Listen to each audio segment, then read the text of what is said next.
John, thank you for coming out today to tell us some stories of Treasure Island that you were part of, and could you tell us about how you came to be on Treasure Island and some of the things? Well, that were... back in the late 50s or so, we lived up in the New York area, and we had 2 kids. And well, any which way, we finally got down here in '68, and we bought a lot from Old Man Klingel, and I'll say Old Man Klingel because he has a son, Joey, which lives on St. Pete Beach, and now Joey's old, but Old Man Joe lived on Island Drive, and Joe came down out of Pittsburgh, out of Pennsylvania. He ran, of all things, like a supermarket there, and came down here and bought this property here, and then he pumped it out, and then he put a wall around it, and that's where we got the different fingers those days or whatever. Right.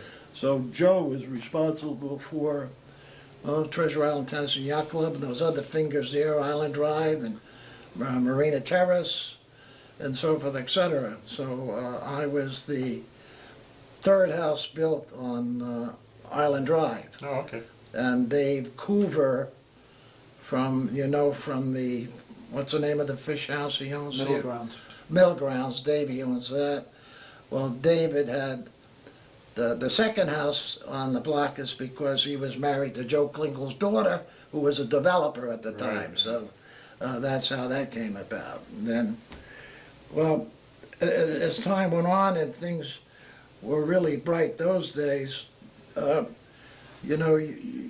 was really a lot of open water here, and the water here was crystal clear, just like it would be in the Bahamas. And you could see the fish, and the porpoises were playing, and what's the name of that fish that they smoke over there in Mullet. The mullet you would see by the hundreds come in here. Right. And I couldn't wait to get home from work and try to catch those things, which, I thought you could catch it with a hook and or whatever, so forth, bait, but no, you had to spear them or hook them, but whatever. Once you caught them and smoked them, now they were absolutely wonderful. And then one thing you don't see anymore today is kids water skiing.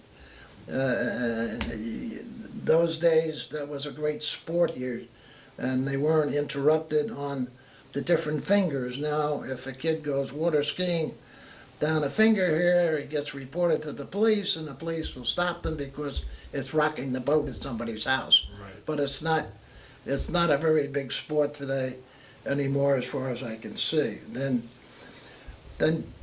mention Joe Klingel, the old man who developed all this property. He had a summer home in Bimini, and Louise, his wife, hated the place, and so Joe would go down there on weekends. He kept his airplane down at Albert Woodard Airport, and he would fly down to Bimini coming home. And very few people might remember, though, on a certain weekend when he did come back, and I think it was on a Sunday night, where Joe had to circle around. As he circled around the Biltmore, he had a heart attack and the plane crashed about maybe 200 yards off the Biltmore. And that was old Joe, okay? Yeah, whatever. So, Was there any impact on the loss of Klingel when he crashed the plane? well, As far as Louise's impact?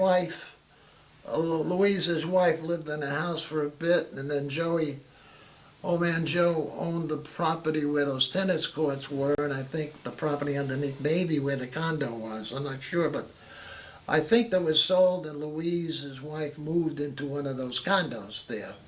Louise, that's his wife. Then you had the Costa Brava apartments here, which you all might know. Those originally were apartments at the time, and you had your upscale young people lived there at the time. And I say upscale because they were engineers from Honeywell or the other ECI. engineering firms here, and you had lawyers there, and they would party constantly there, and that was that was the place for young people to live, and they were apartments, and eventually they went condo, quite a little earlier. We'd all go to the Biltmore and have afternoon cocktails over there, which was a nice place. Right. I'm sorry we don't have, what's his name here today, he used to be the bartender of the Maurice. Biltmore. Maurice could tell Yeah. some good stories about We that hope to place. get him here to do that.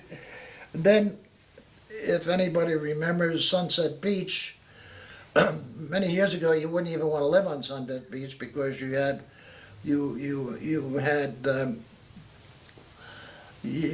the misfits living there, and the druggies would live there, and you didn't want any part about it. But there was one interesting thing on Sunset Beach. It had one of the best restaurants in town.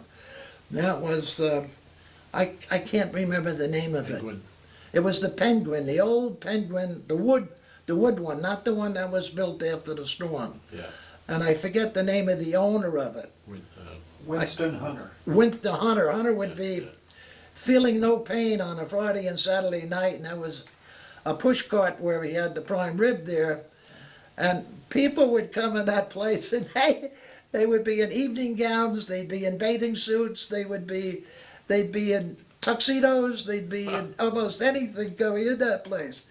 And he would push that cart, it wasn't an electric cart, and he pushed that thing which had a big prime rib on there, and if he knew you, he says, he didn't talk about price or anything. John, you hungry tonight? You can eat that much? Wham! You know. That's a good slam. That was a super place to go. That was never after the hurricane took that down.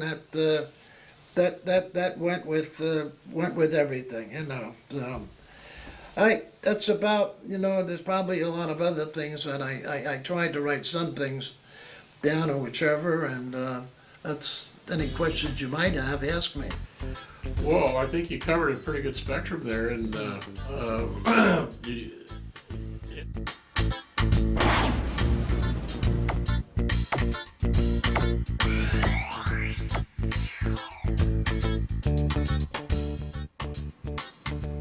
Hi there, we need your support to support the Treasure Island Historic Society, and we'll bring you more tales of Treasure Island.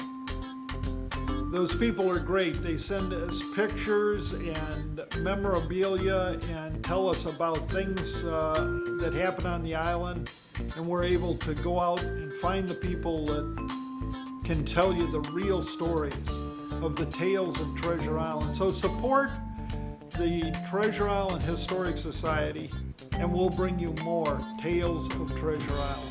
Thanks again.